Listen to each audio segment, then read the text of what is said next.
Why do you say yes when really you mean no? For my guest, this traces back to one belief: don't be a problem. If you are out there people-pleasing at your own expense, this episode is for you. Please welcome Aubrey Blanche, AI ethicist, on Naked at the Top. Hello and welcome to another episode of Naked at the Top. Today I'm joined with Aubrey. Hi Aubrey, how are you? Hey, it's so good to be here. I'm very excited for this conversation. So Aubrey, I asked the same question of every guest at the start. Can you tell me about the last time you felt naked, metaphorically, of course? Yeah, so I don't know if this is the last time, but this is a time that I just felt super exposed. So it was back during the last US presidential election, and it was during one of the debates with Kamala Harris. And some dude, I think it was Donald Trump, I don't even remember, was just being such an asshole to her. And she is so composed, but you can tell that she's managing her emotions because she's getting treated like crap. And on Twitter, I was like, we're all Kamala Harris. And someone I really respect, specifically a Black woman, was like, no, you are not. And the critique was totally fair. It was my first gut reaction was to get super defensive and be like, oh, come on, I can't relate to anyone. But then I took a step back, got a hold of my nervous system, and I was like, I work in equity. And in fact, despite the fact that there's a piece of that experience I can relate to, the specific indignity of the way and the volume that happens to Black or dark-skinned women of color, isn't my experience. And so it was this moment where I eventually came around to being that is not the kind of commentary I need to be putting out there. It doesn't set a good example for people like me doing this work and the level of humility we have to have for experiences that aren't our own.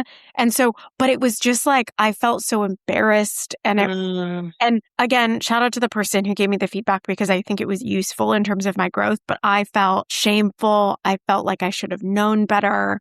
And so, yeah, both insight about how to show up, but also potentially a lesson in being yo, it was a tweet, nothing super harmful happened. And so maybe a little speck of grace for yourself would also be okay, which is not my strong suit. Yeah.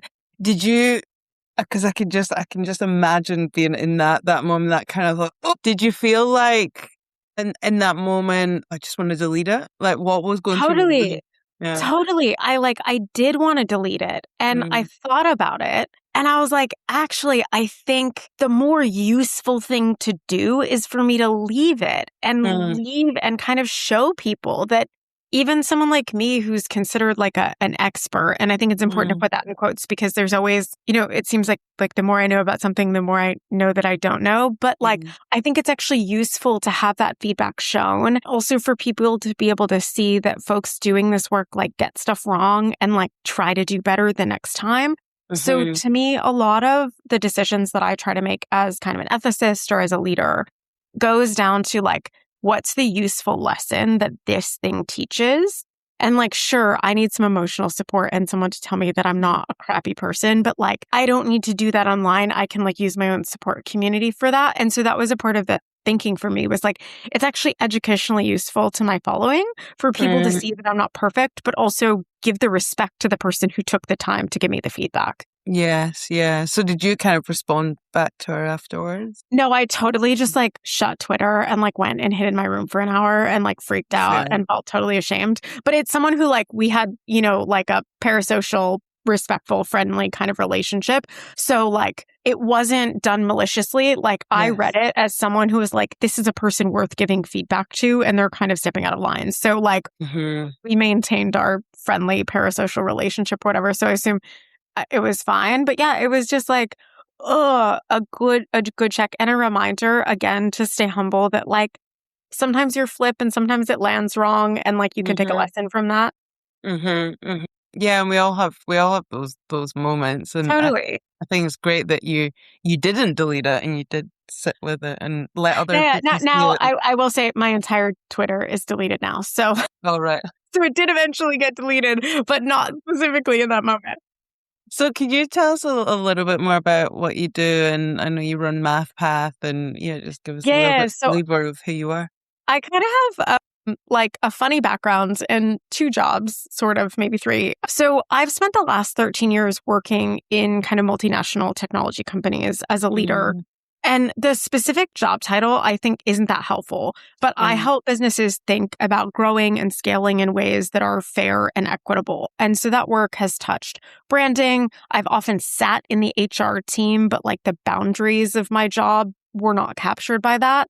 So that was inclusive marketing, product accessibility, HR programs. At my kind of last tech company job, it was also sustainability, corporate, philanthropy. And now I kind of have 2 worlds. So I'm a director at the Ethics Center, which is an independent nonprofit in Sydney that, is the mission to bring ethics to the center of everyday life. And I kind of look after our organizational partnerships as well as serve as the in-house AI ethicist. So, I develop our content and learning around AI for the most part. And then with the Mathpath, which is my consultancy, I advise global businesses on issues of kind of equity and values aligned systems and transformation. So that covers business operations like HR, people, culture. It can also be ESG, but also technology transformation. And a lot of what I'm doing more and more is pure AI ethics work. I've been working on, ethics and equity in HR since about 2017 when folks told me that it was too niche and no one really cared. Turns out I have bad timing. But then the last thing is that I'm a graduate student through the Leverhulme Center for the Future of Intelligence at Cambridge, focusing on AI ethics and specifically looking at the impact of AI on kind of marginalized people. Wow, that's a lot. That's a very goals you've got there.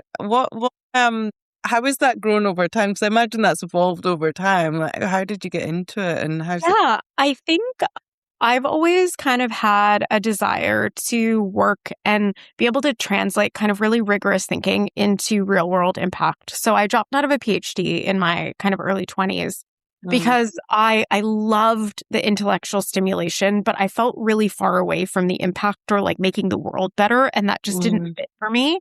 And so coming to the Ethics Center, somewhere that just like does really rigorous thinking, but really wants to make it accessible for people so that they can use and apply ethics in their life. Like that's just such a good home for me that I was, kind of really lucky to land on the team.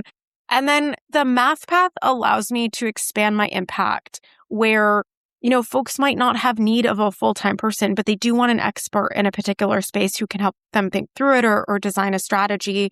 It's where I house a lot of my thinking and writing and research and my podcast. And so all of it is this kind of collective project to help the world operate a little bit better than it does today with the goal of I kind of joke and my friends joke. It's like, I read all the studies so that you didn't have to. So I guess that it all adds up to this mission to try to be someone who makes making the world better a bit more accessible for everybody within the context of whatever they're doing in their lives.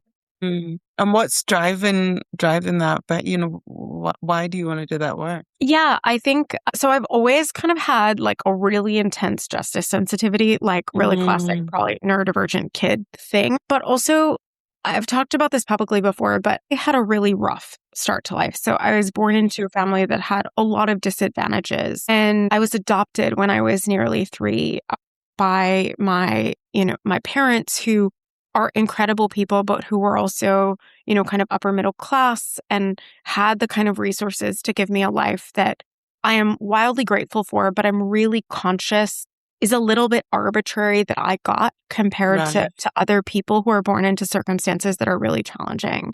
And so I think for me, there is such a drive because of that knowledge that I was lucky and I'm grateful, but I don't think people should have to depend on luck to have what they need in the world.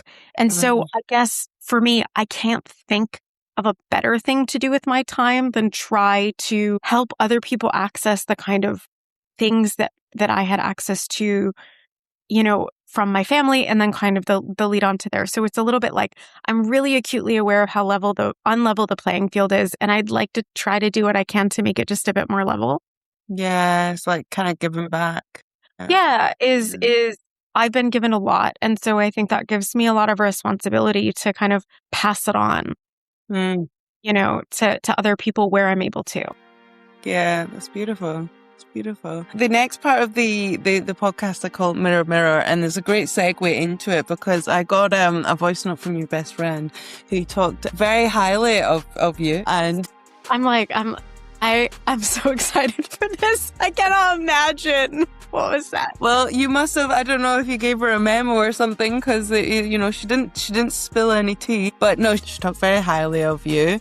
So what I'll do is I'll play it out and then we'll have a chat about it. So this is Madison Butler. I feel very, very lucky to have her as one of my closest friends. Can I share a story that sums, something appropriate, I suppose? Oh, there is just something really funny about your dearest friend living across the world. And I think her and I do a really good job of just being like, what time is it? What are you doing right now? You're having chicken salad. Wait, that doesn't make sense. It's 8 a.m. And then I realized that it's not. But when I went through my really bad breakup last year, it didn't matter what time of day it was for her or for me. She was just a really consistent light in my life. And it just shows that even though she was going through her own stuff at that time, she was still willing to show up for me.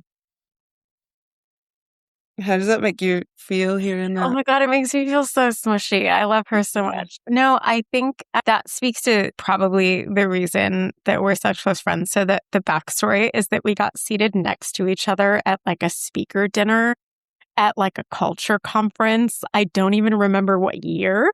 Right. But we both like vividly remember, and we just became like besties after that, even though we don't live in the same state and I eventually moved abroad.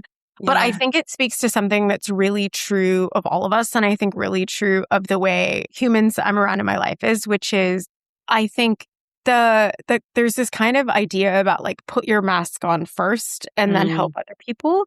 And I think that's not totally false. But when you kind of embrace the idea of community and humans being interdependent, like your cup doesn't have to be full to give to other people. And I think that's something because, she and I both were going through some tough stuff at the same time. And we both were like, yo, I messed up, but I can listen. Yes, I can be a vault for you to just like scream into the void. And so even though we were probably both at reasonably reduced capacity, it was like, but what can I do with you in this space where I can like hold myself together? And I think what's funny about that is people go, oh, well, isn't that depleting? But actually the connection and like the love is actually stabilizing in a hard time. And so I think that non-Western cultures get this a bit better. But if you look at the kind of communities of people who are grounded in equity and kind of community, that version of relationship where it's never 50-50, nobody ever is at 100, is just you go like, I love you and I'm going to be here. And I'll give you what capacity I can spare.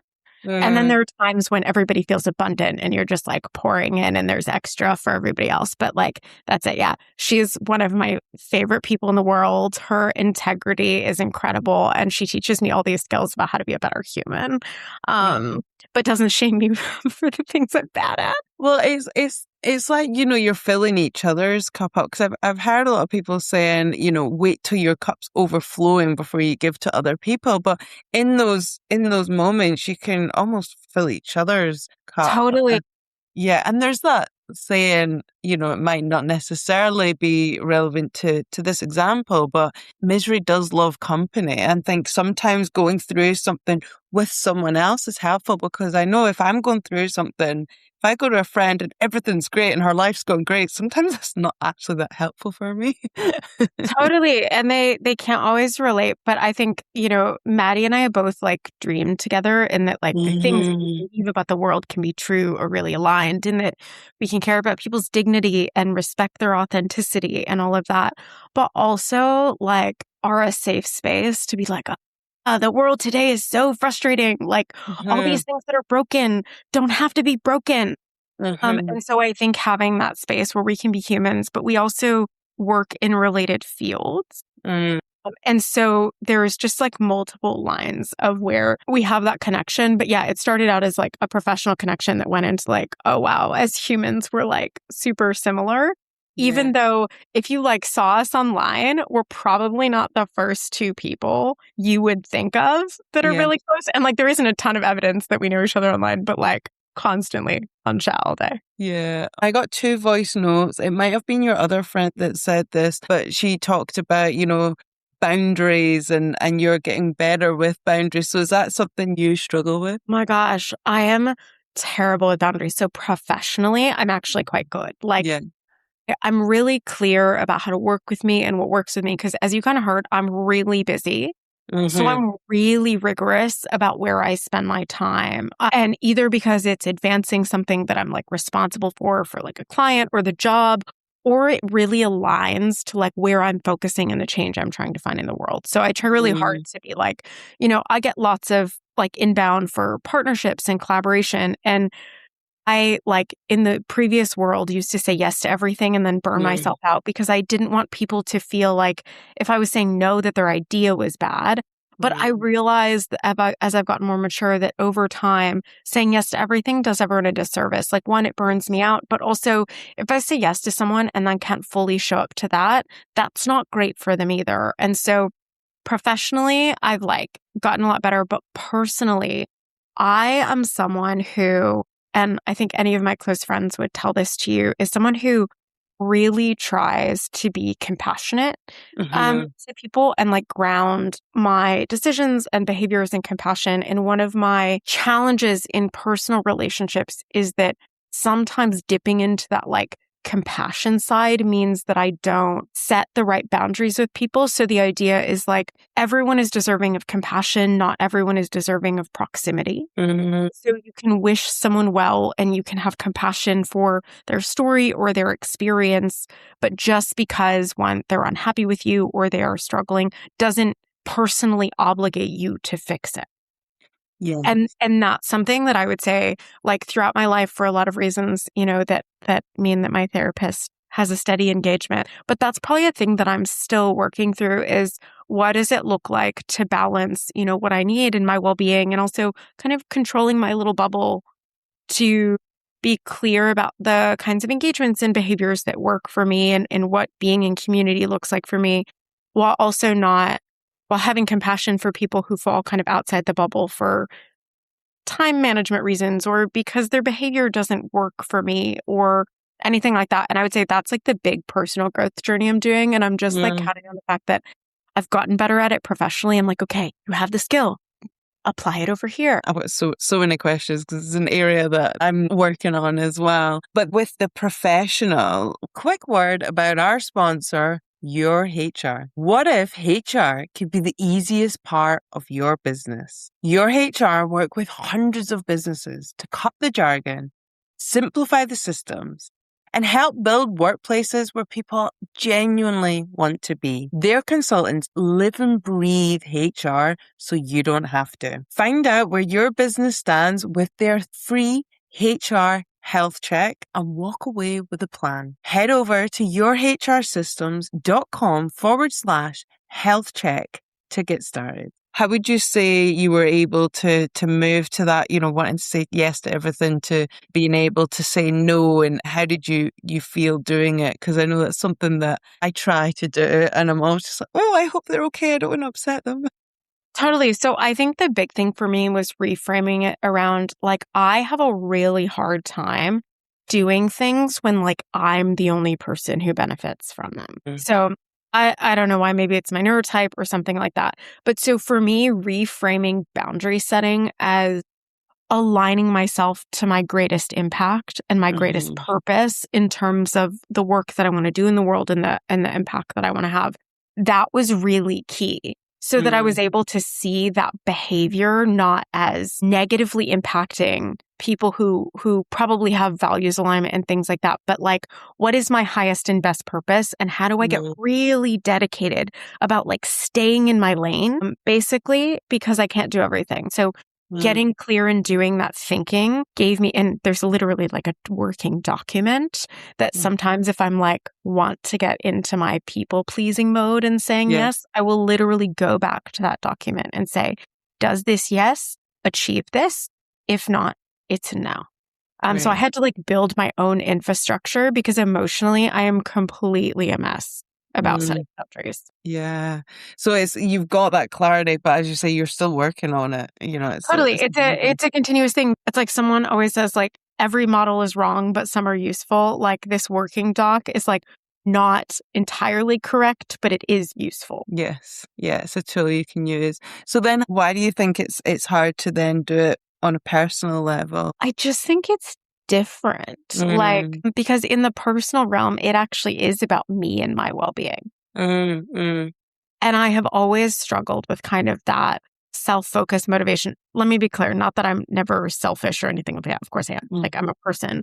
But in general, I have much more motivation to solve problems that impact other people. And why, I don't know, trauma, personality, Yeah.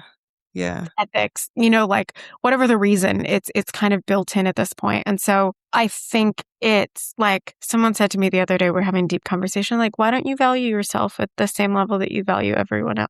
And that was like a cut through, confronting comment. But I had to like go for a walk and sit with it, because I was like, oh, that kind of is the basis, is like this belief that I articulate about everyone. I have a really challenging time applying it to myself.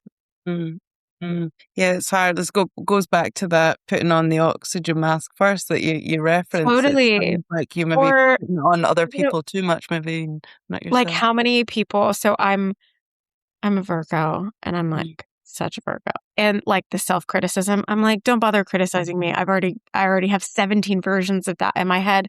And like people close to me will be like, would you ever talk about anyone else like you're talking about yourself right now? Yeah. And every time it gets said, I'm like, no, I would not. And they're like, great. Could you tell me why you're different? And I'm like, well, now you're very annoying. But it's so common, isn't it? Like we totally. always hear that voice and you would never speak to a friend like that. Oh, absolutely not. And so I think that goes back to, looping back to the idea with Maddie of like community and having people around you who can kind of lovingly call you out a little bit and like can see you and know you enough. Because I think I can think of a friend who lovely and well-intentioned, like no means to criticize them. But one of the things for me is like, I'll be like, I'm such a failure. And like the reality is like I've had a quite successful career. Like I worked really hard, but I've also been really lucky and surrounded by great sponsors and mentors and had a lot of opportunities. And it's like, some people say, no, you've actually been really successful. And like disagreeing with me is like done in the best of spirit. But I'm like, yeah, but this is an emotional problem. Like my brain isn't rationally processing what I've accomplished. It's not rational. It's like, it's giving an in-baked narrative about my own self-conception. And so kind of surrounding yourself with people who are able to see that and probably usually who also have some of that work to do themselves, because it's much easier to see in others than it is in yourself, I think can be a really important part. And I know you talk to leaders, and I think that's advice that isn't given often enough, as people like so much of our kind of career or professional or any life aspiration advice talks about what you can do. But the reality is like none of us get anywhere without the people around us. And so being honestly really selective is really important. No matter whether your goal is, to be an ultramarathoner or a stay-at-home parent or a CEO or an entrepreneur or whatever it is, like you need a group of humans around you kind of keeping you going. And you also need to participate in that for them. Yeah, and that you can trust and take on their feedback as well. Yeah. I think it's really important because not everyone's feedback is created equal. And I think it's having that circle. Totally. Especially for me, I think as someone who works in kind of ethics and responsibility, the people who I keep really close to me are people whose integrity I really value, and also people who I know would tell me I was being shitty if I was. So I think that's really important, because I kind of, certainly don't have the world's largest platform. Like I have a decent sized following online. And so people are always going to criticize you, and it's going to come from a lot of directions. And you kind of just have to learn how to have discernment about what feedback is useful and constructive versus what is invalid for a variety of reasons. On the people pleasing thing, I was at this workshop last week and I heard this thing, and I was like, it was like my takeaway line from the whole workshop, and I was like, ooh, hadn't heard that before. She asked all the people pleasers, put your hands up, and it's a few. It was a leadership workshop, and she said people that are people pleasers are often the ones around the age of 3 that kept hearing no a lot in their life. And when she said that, I was like, oh, I'd never heard that before, but it makes a lot of sense. I can believe that. I know, like, the therapy line for me was just, I was abandoned as an infant and had I'll just say an unstable kind of first couple of years. Yeah. And so I had this narrative that like isn't front of brain anymore, but it was very influential as a kid, which was like, don't be a problem, take responsibility for all the mistakes. Like you have to be perfect so no one gives you away again. And obviously that's like an adoptive kid thing. Like you'll find a lot of us in that community feel that way. And you tend to see adoptees, again, it's not universal, but tend to be like overachieving perfectionists or have quite a hard time with motivation. And again, it comes from that kind of core trauma and different ways of kind of coping and reacting to that experience. I think there's a lot of ways that people end up with that kind of perfectionism thing. But for me, it was like, don't rock the boat, keep everything smooth, like don't be a problem so you don't become too much of a problem. Yeah. But again, what's interesting is that that's in my personal life. Like if you look across me in kind of a professional setting, I have always been like loudmouthed and opinionated and like a difficult woman or girl, I guess, depending on the age. And like I just couldn't let unfairness go. Like there are these stories about, like I got an answer wrong on a second grade test where they were like, the question was, do they have the 4th of July in other countries? And I said, yeah, of course they do. Other countries don't go from July 2nd to or 3rd to 5th. And the teacher meant like, do they celebrate it as a holiday? But that's not what the question said. And so like when I got it wrong, I wouldn't let it go. I like escalated to my dad. I was like, it's not fair. Like I wasn't wrong. Yeah. And so that kind of stuff, like it's the opposite of people pleasing. I'm like, me why I should trust your authority. You have to explain your decisions to me. And so, of course, I grow up and I become this like extremely loud intersectional feminist because I'm like, I reject arbitrary authority. No, I'm not just going to let you continue harming people because you say that's the way it's done. So like I have these two very different sides of my persona. There's two different kind of sides to you in your personal and professional life. Yeah. That's fascinating. And so we'll come to the last part, my favorite part. Between the lines. So get yourself ready. I have brief clue. I like to see this part where all the guests kind of rug up. And I'm putting on gloves. These are my favorite gloves.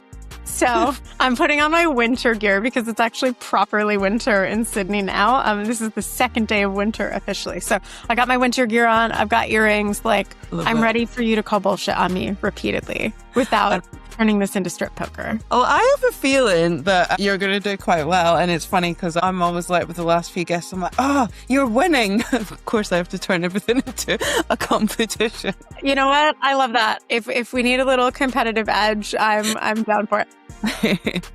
All right. Ready for the first question?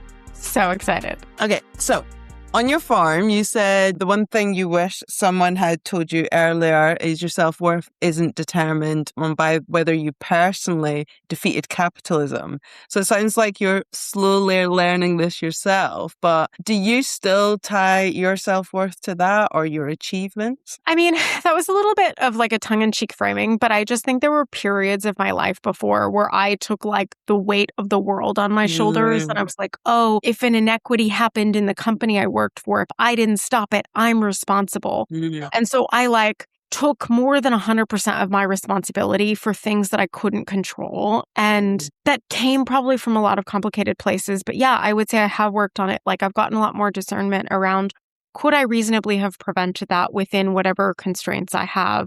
Is that something I'm reasonably responsible for?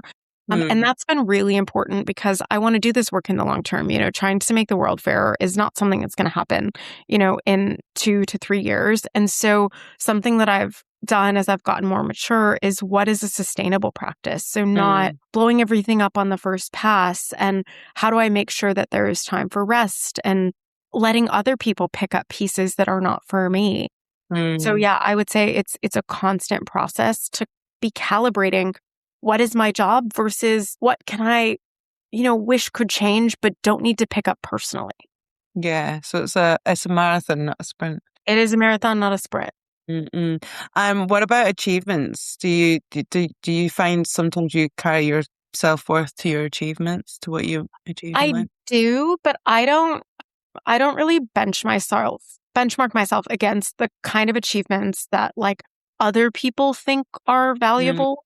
So for example, some people might go, oh, you're going to Cambridge. That's a really, really well-regarded university. But like my mark of achievement in that, so like I'm really into grad school. I love going to school. I'm like the biggest nerd I've ever met. But for me, achievement is, am I doing innovative, vigorous work while I'm there? So am I taking advantage of every opportunity that's being given to me as, being around this incredible cohort and working with the professors and, doing the reading and trying to develop original ideas when I have this community to kind of push on them. So that's my success is not just like getting in and getting a stamp that is kind of the world sees as valuable or elite or an achievement, but am I actually treating the opportunity with proper respect and getting as much as I can out of it with the goal of taking all of that I learn and taking it to the world and doing something useful with it. So I'm an incredibly high achiever, but internally the way I define achievement probably would surprise people who looked at my resume. Yeah. Okay. You can keep your clothes on just now. Okay. All right. So question 2.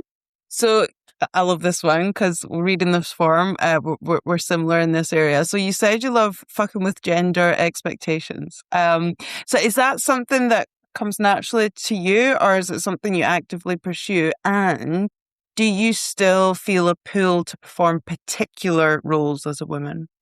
Yeah. So I think this is just kind of growing up and being a queer person in that you're in a community that, and I kind of came to, I'm queer a bit late in that, like, I was watching this MTV show after school in like, I think junior or senior year of high school. And I was like, oh, there's more categories than just gay and straight. Huh. Went to Catholic school. I didn't have a lot of access to like that kind of information. And so for me, it was that I also have, a lot of kind of trans and non-binary friends. And so people who have been really thoughtful about their gender and their relationship to it. And so I always joke with one of my girlfriends, I'm like, oh, I'm cis on purpose. And what I mean by that is I think the influence of being in a community that actively deconstructs gender and thinks about it. I said, well, I should think about my own. And when I came back, I said, woman definitely fits me. So I was assigned female at birth. Woman feels right.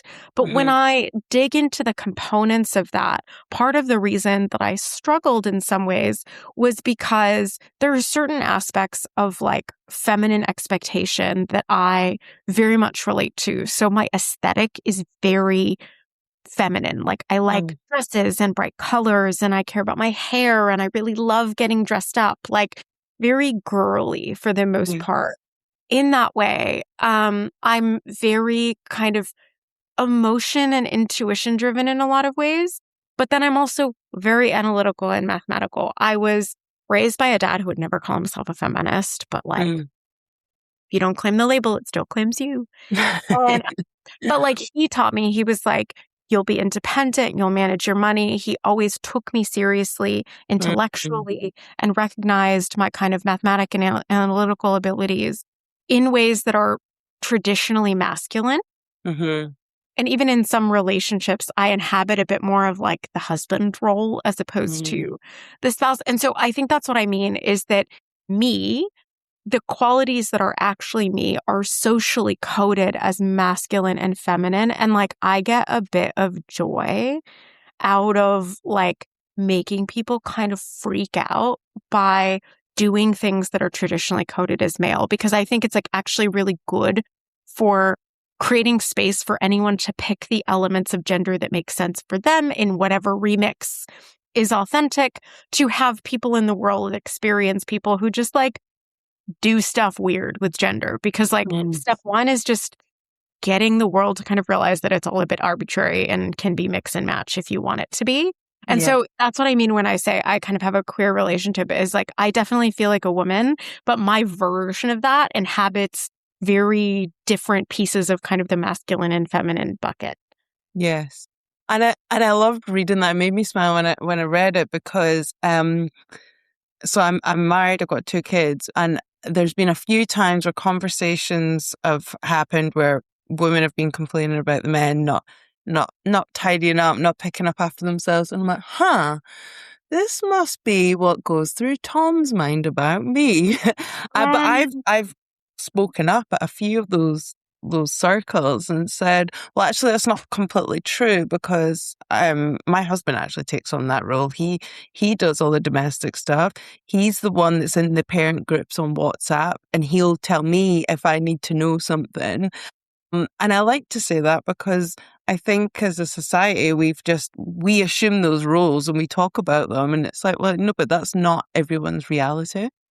It isn't. And I think there's this like tension to hold with it, is that like general patterns exist and like the categories have real impact in the world. Like male partners in straight relationships are less likely to carry the mental load, but they're also arbitrary and silly. And your example shows that in that, like, that's not even if it's a general pattern, there are derivations that show us that other arrangements are possible.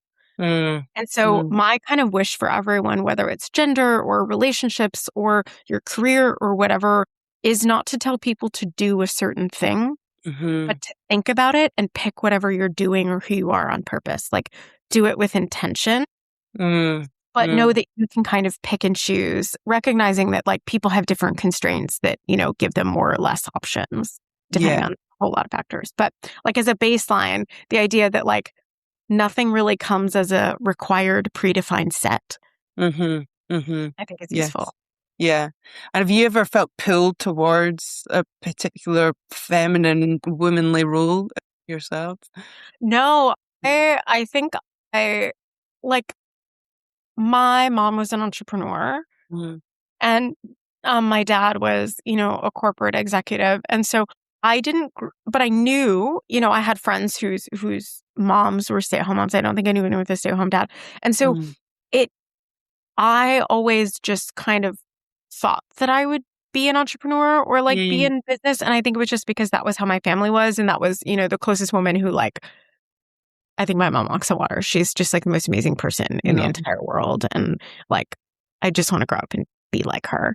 And so like with that, it was just that. But I just don't ever think like, I always had such a strong point of view that like I wanted to do something in the world and go change it, that a role of like a stay-at-home spouse, which is more traditionally coded as feminine, I think just wasn't, I kind of intuitively wasn't a fit for me.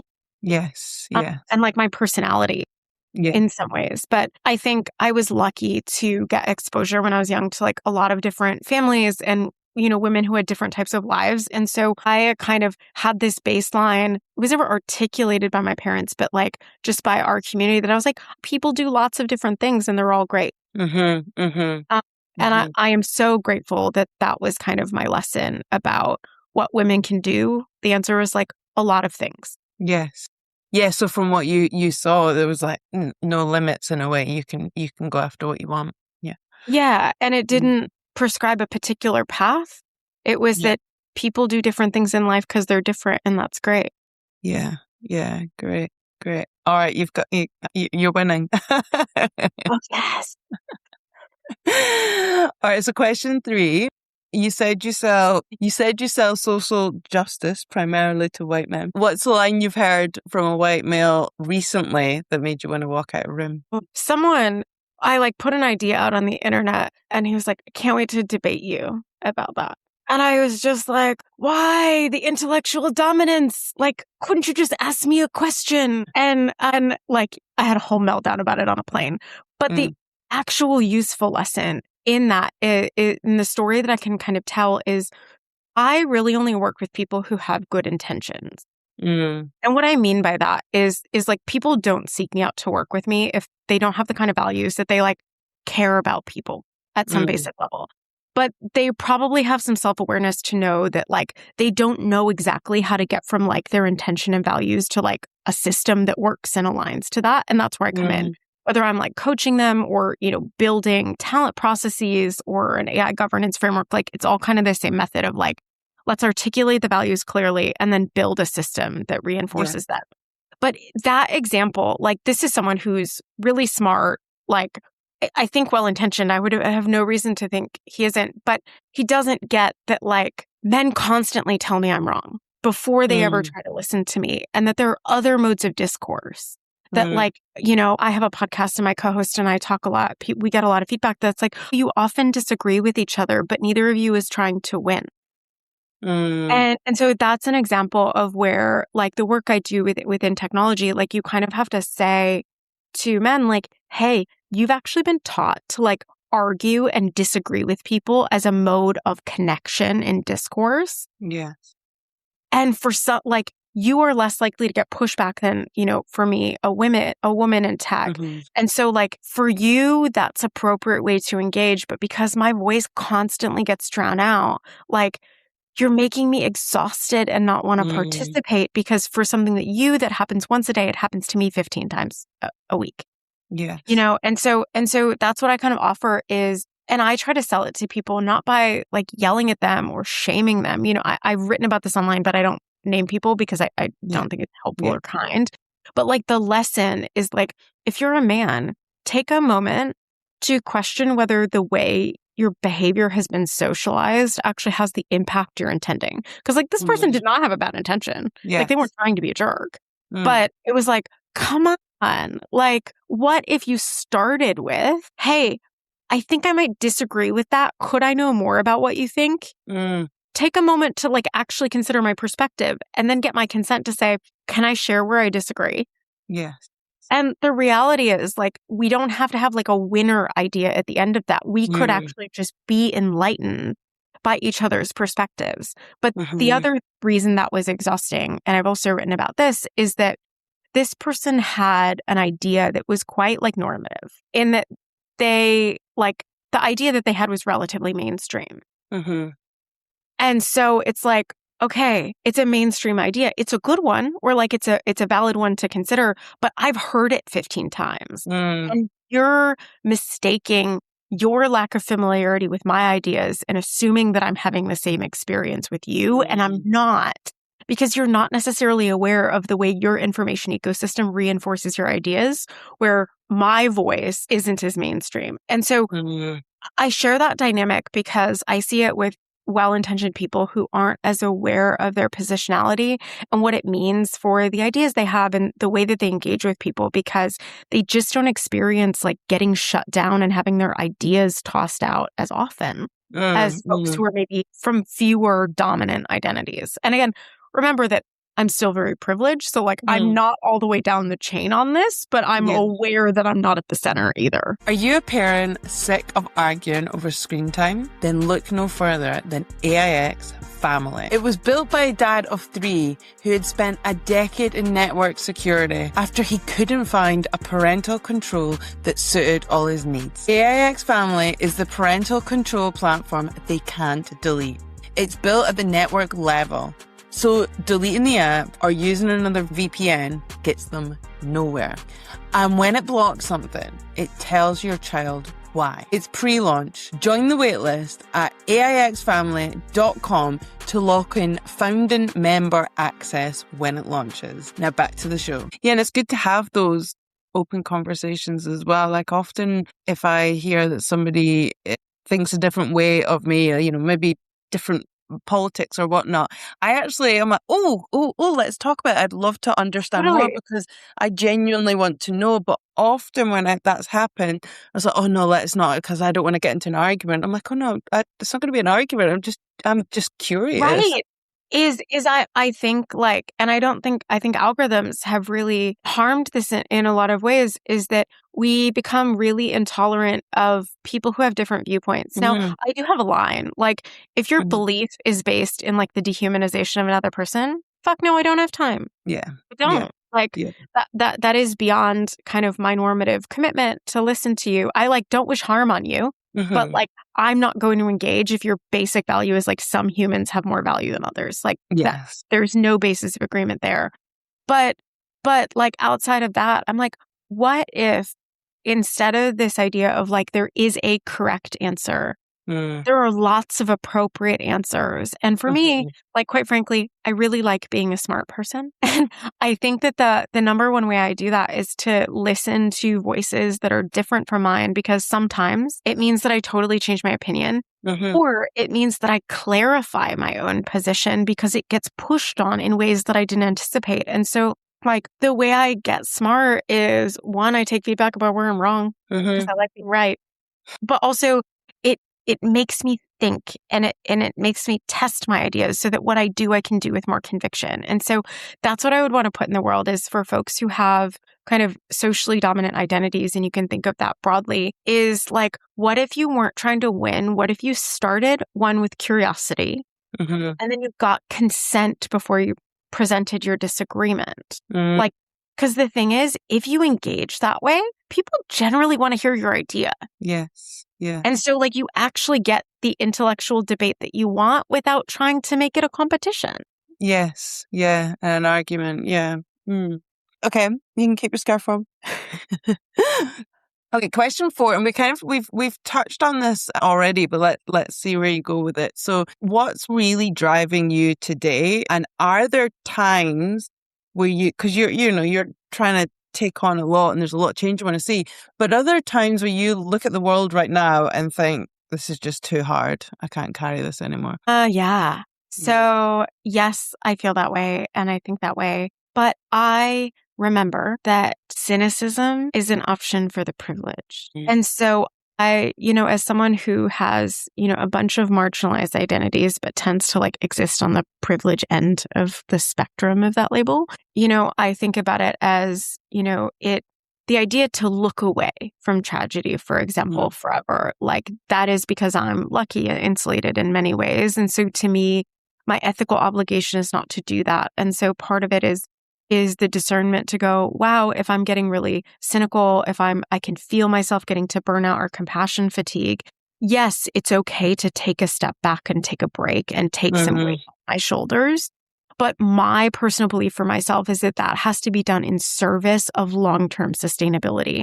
So like the Peloton kind of metaphor is really good here, like in bike racing, is like you can't ride at the front of the Peloton all the time. That in kind of movement, activism work, because it takes strategy and it takes emotional capacity and all of that, like you can't be up front all of the time, and that rest can be strategic. But you have to be intentional about the purpose of that rest. Is it just because I'm allowing myself to fall into cynicism and nihilism because it's convenient and it feels easier? Or am I giving myself a break so that I have the capacity to do work that's appropriate to kind of the privilege and responsibility that I have?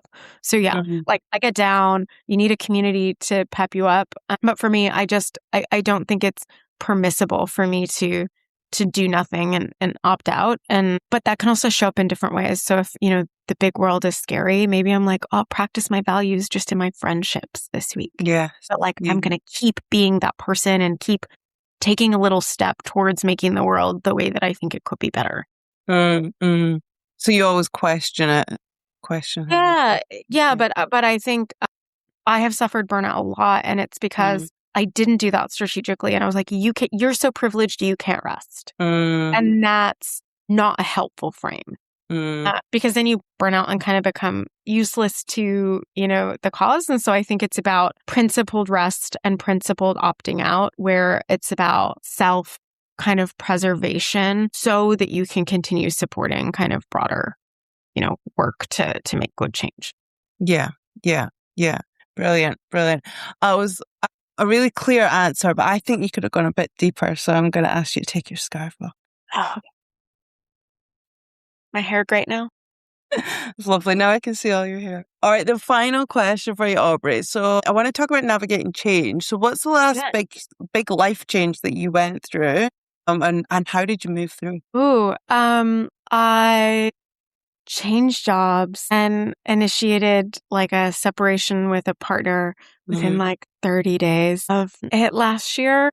And all the transitions were kind of, the right one, and they were considered and all of that. But like, it basically felt like the floor fell out of my life. And it was chaos. Maddie, said we went through hard things. And I think, navigating change. So for me, it was leaning into and literally sometimes writing down the things that were still solid. So it's like, yeah, you feel like the floor fell out, but in fact, the floorboards are still there, and like forcing yourself to actually like touch grass and like touch what is stable. It was really important. But then also for me, I've been through a lot of big, hard changes in my life. And so I really lean in those moments into kind of two things. So one is Pema Chodron's When Things Fall Apart. Like, my copy of that is a bit busted because I read it so often. But then also Martin Seligman and kind of derivatives work on positive psychology. So I like hold space that like I feel devastated and sad and grief and all the normal things that you feel when you go through transition. But also that I have a responsibility to care for myself and to, there are ways that you can get into a positive mindset and that you can grow from hard and big experiences. And there is more and more research about that. And so I think that's the other thing for me is I go back to these kind of frameworks and practices that help me move through. But that also means like relying on community, which means, networking to help me find the next right opportunity, which ended up being at the Ethics Center. So again, worked out really beautifully. But also like crying on your bestie's couch with a bit of Chenin Blanc, on a Tuesday night. Like that's also that. And so create space for grief, but also when you have capacity, like practice the skills that are going to move you to the next thing and keep you going. Well, if this is the way that life has twisted and turned, what's the step that moves me in a direction that feels like growth? And so that's both. But like I said, I've recovered from some big changes in my time. And so as much as it sucked, I think this big set of shifts, I was like, oh yeah, I've been through the suck before and you can come out on the other side of the suck actually better. And so I'd really encourage folks who are going through a big transition, check out Flourish by Martin Seligman and just kind of read about post-traumatic growth. We talk a lot about post-traumatic stress and trauma, but really, big, hard things can also lead to post-traumatic growth. And there is research about what helps you do that. And so I would say, like, get on the Google machine and pick a strategy that feels like it would resonate with you and do it in community if you can. Yeah, I love that. I heard that just today I'm listening to an audiobook, Meditations for Mortals, it's called. And, it's talking about, we need to, as humans, we try to control everything, but it's trying to let go of that control. And often when these big, seemingly bad things happen, something better is waiting on the other side of it. And when we kind of let go of that control, that's when we realize it. Totally. And I think I also have this mindset of like when something changes, like I really only look backward to reflect and try to figure out like, what was my responsibility in this thing ending, or like, what could I have done differently? And what's the lesson that I can take forward? But I think getting really focused, like looking backwards for lessons and integration that you can carry forward, but then kind of going, okay, these are the Lego pieces on the table that I have. If I'm playing with these pieces, which do I want to keep? Which maybe no longer fit the thing that I'm building? And like, what do I look like in the next little period? I'm in a period right now, people are like, what are your goals? And I'm like, well, my like 2 life goals are like get Australian citizenship and get this master's from Cambridge done. They're like, what are you going to do with your life? I don't know. Like, I need to hit those milestones and then I will figure out what the world looks like, but I'll try to do some good along the way to those things. And so I think it's also important to be like, you can have whatever priorities you want and your goals don't actually have to be a destination and you don't actually have to know what you're doing. I love that. Which maybe is encouraging. I don't know if that's actually helpful. It's actually very timely for me anyway. So yeah. Oh, great. I love that. Well, I'm saying this with so much composure. Don't worry. I'm still a mess. Oh, amazing. Well, Aubrey, you only lost your scarf. So well done. Congratulations. Thank you. I think I just had to give myself something. I love it. I'm totally happy to give it to you. I mean, I personally think we both won because I had a ton of fun. And I only lost a scarf, maybe?